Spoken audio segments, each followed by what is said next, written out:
하나님의 언약궤가 블레셋 땅에 머물고 있는 동안에 큰 재앙이 임했습니다. 가는 곳마다 독종이 임하게 되자 블레셋 사람들이 이것은 하나님의 언약궤를 우리가 빼앗았기 때문이다. 이걸 돌려보내야 된다. 그렇게 하고 멍에를 베어보지 아니한 소 2마리, 그것도 암소입니다. 새끼가 딸려 있습니다. 벳세메스로 바로 행하여 헤매지 않았어요. 갈 때에 울고, 왜 울었을까요? 새끼들이 딸려 있으니까. 그러나 좌우로 치우치지 아니하였고, 그렇다고 해서 흔들리지 않았습니다. 블레셋 방백들도 벳세메스로 가는 소와 동행하면서 가게 됩니다.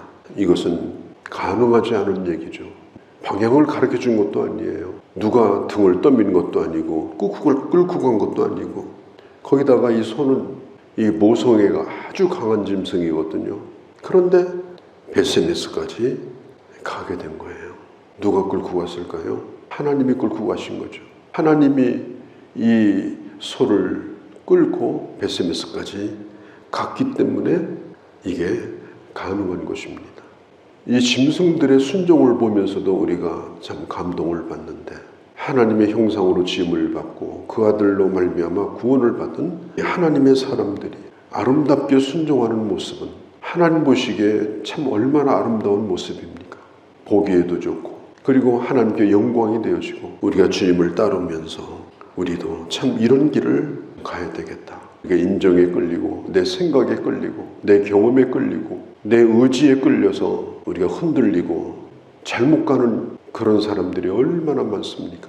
하나님에게 붙들림 바 되어서 메어보지 않은 멍에지만, 가보지도 않은 길이지만 주신 사명을 받아들이고 그 길을 가는 이 하나님의 사람의 모습은 이 세상에서 가장 아름다운 모습이다. 하나님 보시기에 참으로 귀한 모습이다. 이렇게 봐야 됩니다. 우리 모두도 그런 하나님의 사람 가운데 속하는 우리가 되어지기를 바랍니다. 뭘 익숙하게 잘하는 것이 중요한 게 아닙니다. 순종하는 것이 중요합니다. 하나님이 나를 붙들었다고 믿는다면 하나님께 나를 내어 맡기고, 그리고 주님 인도하시는 대로 사는 겁니다. 주의 일하면서 그냥 평생 끌려다니는 사람이 있어요. 그냥 끌려다녀요. 밀면 밀려가고 끌면 끌려오고. 그것은 힘든 거죠. 본인도 힘들고 끌고 가는 사람은 더 힘들고. 두 암소는요, 자기가 주도적으로 갔습니다. 물론 하나님이 붙들려서 갔지만 보기에는 자발적으로 가는 것처럼 그렇게 갔어요. 벳세메스로 가가지고 보니까 그때 그 곡식을 추수할 때라서 들판에 사람들이 다 나와 있는데 웬 수레가 이렇게 들어오는 거예요, 동네로.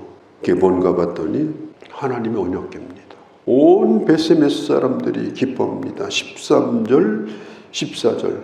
골짜기에서 밀을 베다가 눈을 들어 궤를 보고 그것이 보이는 걸 보고 기뻐하였다. 벳세메스 사람 여호수아의 밭에 큰 돌리는 곳에 그 수레가 머물렀다. 거기 있는 사람들이 수레를 부숴가지고 나무를 패서 불쏘시개로 쓰고 그 소 2마리를 잡아가지고 제물로 드리는 속건제를 드리게 됩니다. 결국은 끝까지 충성하고 마지막은 제물로 바쳐졌어요. 이것을 다 지켜봤던 이 블레셋의 5 방백들이 에글론으로 다시 돌아갑니다. 그리고 나서 19절에 이제 사건이 터져요. 보니까 법궤가 하나 있고 그 다음에 큰 상자가 하나 있어요. 2개가. 사람들이 이게 궁금해가지고 이걸 뚜껑을 열어봤습니다. 누구도 법궤 뚜껑을 열면 안 됩니다. 그날 70명이 죽임을 당합니다. 참 어마어마한 재난이 일어난 거예요. 벳세메스라는 동네가 뭐 큰 동네겠습니까? 조그만 농사 짓는 그런 동네인데 70명이 죽었으니까 그 동네에 있는 사람들이 전멸하다시피 죽은 거예요. 참 비극적인 일입니다. 하나님의 언약궤가 왔지만 이 언약궤를 모실 만한 준비가 안 된 사람들이에요. 그리고 그런 경건도 갖추지 못했습니다. 그냥 호기심이에요. 한 번도 이렇게 직접 이 언약궤를 본 적이 없어요. 왜냐하면 항상 지성소에 있었기 때문에.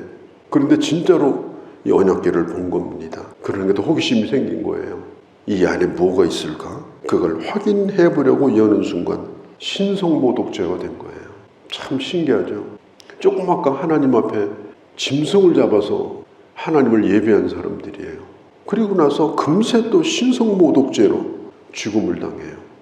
그러니까 하나님 앞에 우리는 예배자로 살아가는데 하나님 앞에 예배를 드리는 자는 경건함이 필요합니다. 예배 자체도 마찬가지예요. 교회를 대하는 자세도 마찬가지입니다. 단순한 이 호기심 때문에 뭘 알아보려고 하고 뭘 알려고 하고, 그러니까 그런 자세는 옳은 게 아니에요. 우리가 예배를 드릴 때도 뚜껑을 열어볼 마음이 없어요. 하나님은 그 뚜껑 안에 계신 게 아니니까. 우리가 또 신앙생활할 때도 뚜껑을 열어볼 마음이 없어요. 왜? 예수 믿는 한 사람 한 사람 속에 성령이 계시고 하나님 함께하는 사람들이니까. 그의 외모가 어떻든 그 사람이 어떤 형편이든 간에 내가 크게 궁금하지 않아요. 왜? 하나님이 돌보는 사람이니까. 하나님의 택하심을 받은 하나님의 사람의 뚜껑을 열어가지고 헤쳐버리는 건 이건 거의 같은 겁니다.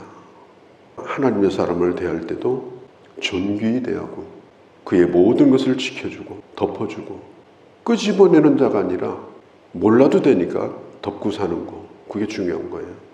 하나님의 교회에 대해서도 마찬가지입니다. 베세메스 사람들이 뭐라고 말을 하는가 하면 거룩하신 하나님 앞에 누가 서겠는가. 우리는 정말 이것을 타산지석으로 삼아서 이것은 예전에만 있었던 것이 아니라 오늘날에도 얼마든지 있을 수 있는 얘기입니다. 저는 이 습관이 참 중요하다고 생각해요. 우리가 어떤 사람과 마주대해서 이렇게 얘기를 한다든지 이렇게 하면 두 사람에 대한 것만 얘기하면 됩니다.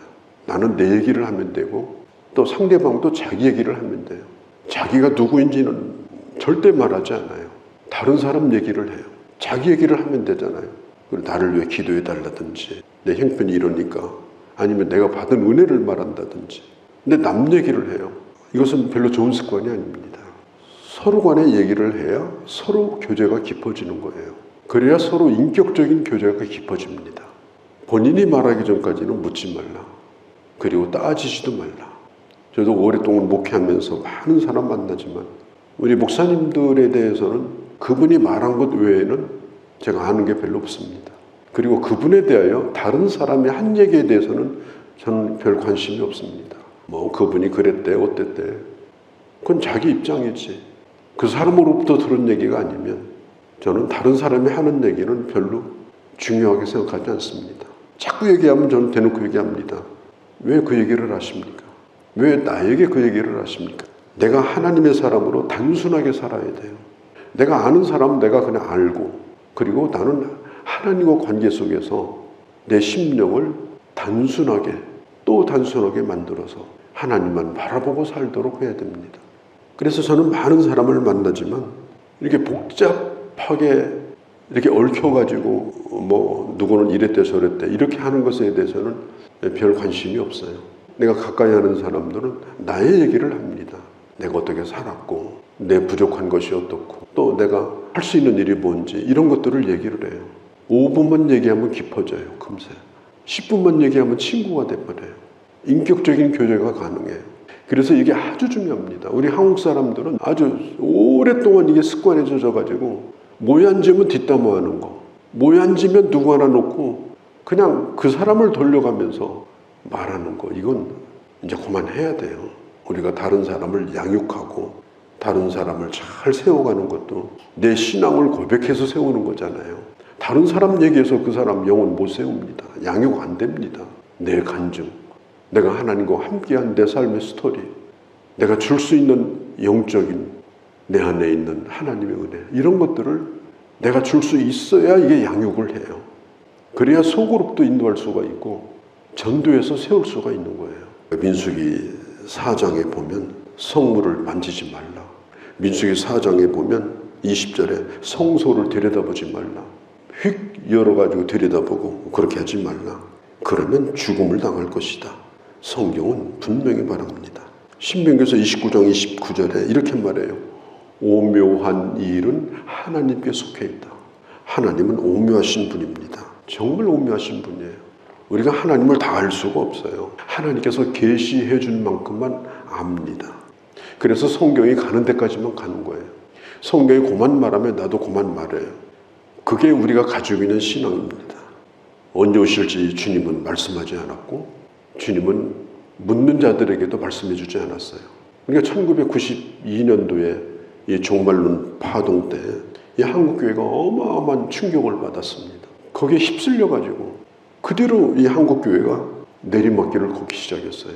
MBC, KBS가 생중계했습니다. 정말 끔찍하고 부끄러운 일이 일어났어요. 왜 그런 일이 일어났어요? 말씀하지 않은 걸 궁금해하다가 누가 답을 찾았다고 하니까 그게 답인 줄 알고 그걸 따라가다가 그런 파동이 생긴 겁니다. 성경이 멈추면 멈춰야 되는 거예요. 더 이상 말하면 안 돼요.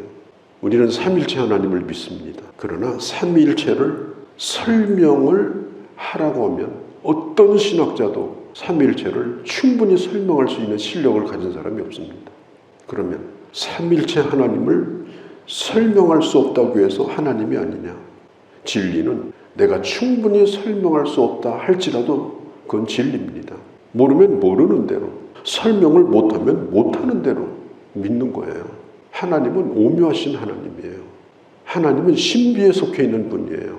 왜 이단에 잘 빠지냐? 답이 간단합니다. 이단은 처음부터 만들 때 사람의 이성에 호소해서 사람을 설득시키려고 만든 것이기 때문에 잘 먹히는 거예요, 그게. 그래서 몇 번 교육받으면 그냥 훅 빠져버립니다. 그러나 기독교 신앙은 그렇지 않아요. 아무리 배워도 모르는 게 많습니다. 그리고 뭘 설명하려고 하잖아요, 성경은. 우리가 창세기 1장을 딱 열면 창조로는 이렇고 진화로는 이렇다. 어디 그런 설명을 한 데가 한 군데도 없어요. 하나님이 계시다고 믿어라. 그것도 없어요. 하나님은 이미 계셨고 하나님이 이미 일하셨고 그리고 태초에 하나님이 천지를 창조하셨다. 그렇게 선언을 합니다. 제가 예수를 처음 믿고 창세기 1장 1절을 읽을 때 저는 너무너무 큰 감동을 받았어요. 야, 이게 기독교구나. 기독교는 선포하는 종교구나. 구질구질하게 뭐 설명하고 믿어달라고 하는 게 아니라 선포하는 거예요. 왜? 하나님이 하신 일이니까. 우리는 그걸 믿는 겁니다. 내가 구원받은 것도 그래요. 요한복음 3장에 보면 성령으로 난 자는 이와 같으니 바람이 어디로 와서 어디로 가는지 모르는 것처럼. 오늘 내 얼굴을 스쳐간 바람이 지금 어디 있습니까? 그 바람은 있을 거 아니에요. 바람은 없어지지 않아요.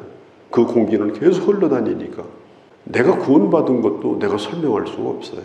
신비로운 것, 우리는 호기심이 아니라 경건함으로 신비로운 하나님을 우리는 대하는 겁니다. 예배도 마찬가지입니다. 예배는 형식이 있을 뿐이에요.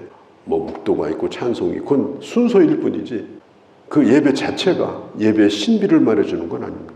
형식을 갖춰서 예배를 드리는 거예요.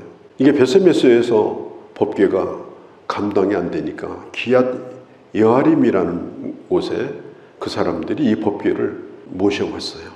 몇 년 동안? 20년 동안. 저는 정말 이걸 칭찬해 주고 싶어요.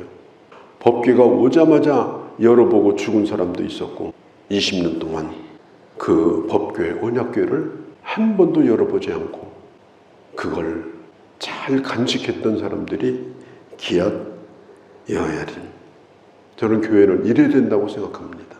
뭐 목회를 잘하든지 못하든지 한 교회 오래 목회하신 목사님들 개척해서 교회를 평생 지키는 목사님들은 쉬운 게 아닙니다. 그게 왜냐하면 뭐 완전한 성자가 하는 일이 아니잖아요. 얼마나 부족한 게 많겠어요. 더더군다나 개척할 때부터 같이 했던 사람들은 더 많은 허물을 보았을 거예요. 성숙하지 못했을 때. 그리고 많은 일들 가운데 부족한 허물들이 많이 있었을 거예요. 왜? 힘든 일이 있으면 사람들은 허물이 드러나거든요. 그런데 더 놀라운 것은 그럼에도 불구하고 그 교회를 20년, 30년 떠나지 않고 그걸 다 덮어주고 그걸 꽁꽁 덮어주고 그리고 경건함으로 주님을 예배하고 존중함으로 목회자를 섬기는 그 성도는 그 교회 개척한 목회자보다 더 귀한 사람들이에요. 기얏 여아림. 그게 바로 교회입니다. 이 기얏 여아림. 참 이 사람들은 20년 동안 어떻게 그걸 안 열어봤을까? 매일 닦았을 거 아닙니까? 당번이 있어가지고 돌아가면서 닦고. 그런데 어떻게 안 열어봤을까? 그게 귀한 거죠. 오늘 이 말씀을 깊이 생각하면서 하나님, 주님 오시는 날까지 이 경건함의 길을 잘 걸어가는 그런 멋진 하나님의 사람이 되게 없어서 이것이 우리의 기도가 되어주시기를 바랍니다. 걸어가신 우리 아버지, 오늘도 주께서 저희들을 불러주시고 주의 말씀을 듣게 하셨습니다. 하나님은 오묘하신 하나님이고 주님의 계시의 말씀을 통해서 우리는 그 하나님을 알았으나 다 알지는 못합니다. 주신 만큼 받은 만큼 그 안에서 경건히 주를 섬기며 또 교회를 섬기며 하나님의 나라를 이루어가는 존귀한 하나님의 사람들이 다 되게 하여 주시옵소서. 우리 주 예수님의 이름으로 기도하옵나이다. 아멘.